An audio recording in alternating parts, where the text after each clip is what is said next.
금일 미국 증시는 하락 마감했습니다. 다우지수는 1,000포인트 이상 하락하며 2022년 9월 이후 최대 낙폭을 기록했고, 나스닥 종합지수는 3.43%, S&P 500 지수도 3% 가까이 하락하며 2002년 이후 월간 기준 최악의 출발을 보였습니다. 이러한 하락세는 지난 금요일 발표된 실망스러운 7월 고용보고서 이후 미국 경기 침체의 가능성에 대한 논의가 재개되면서 촉발되었습니다. 대부분의 전문가들은 경기 침체가 시기상조라고 평가하고 있지만, 투자자들은 올해 주식시장의 뜨거운 상승세가 과도했다는 경고에 민감하게 반응하고 있습니다.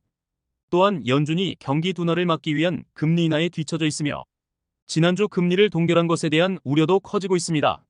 뉴욕뿐만 아니라 런던, 도쿄 등 주요 증시도 일제히 하락했습니다. 연준의 금리 인하 신호시장이 잠시 환호했지만, 약한 경제 지표와 실망스러운 기업 실적, 과도한 포지셔닝, 좋지 않은 계절적 추세 등 악재가 겹치면서 투자 심리가 급격히 악화되었습니다. 한편 미국 국채금리는 급등세가 다소 진정되었지만, 연준의 통화정책에 민감한 2년 만기 국채금리가 10년 만기 국채금리를 2년 만에 처음으로 하회하는 등 시장의 불안감은 여전합니다.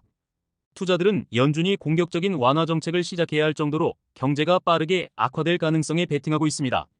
전문가들은 이번 폭락에 대해 다양한 의견을 제시했습니다. 리톨츠 웰스의 켈리 콕스는 경제가 아직 위기에 처하지 않았지만, 연준이 고용시장의 균열을 제대로 인지하지 못한다면 상황을 통제하지 못할 위험이 있다.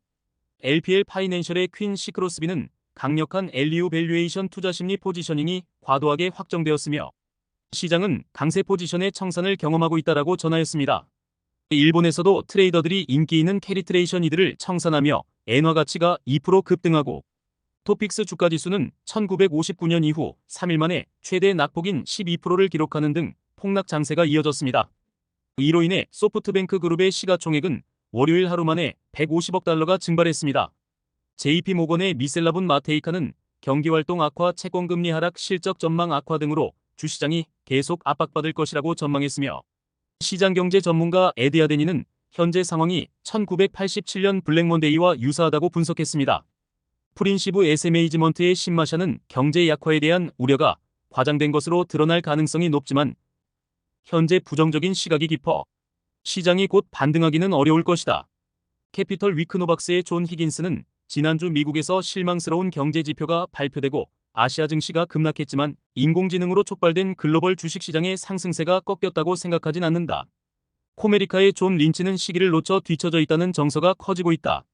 골드만삭스의 토니 파스카리엘로는 투자들이 고품질 자산을 보유하고 있더라도 위험 노출을 해지해야 한다라고 전하였습니다.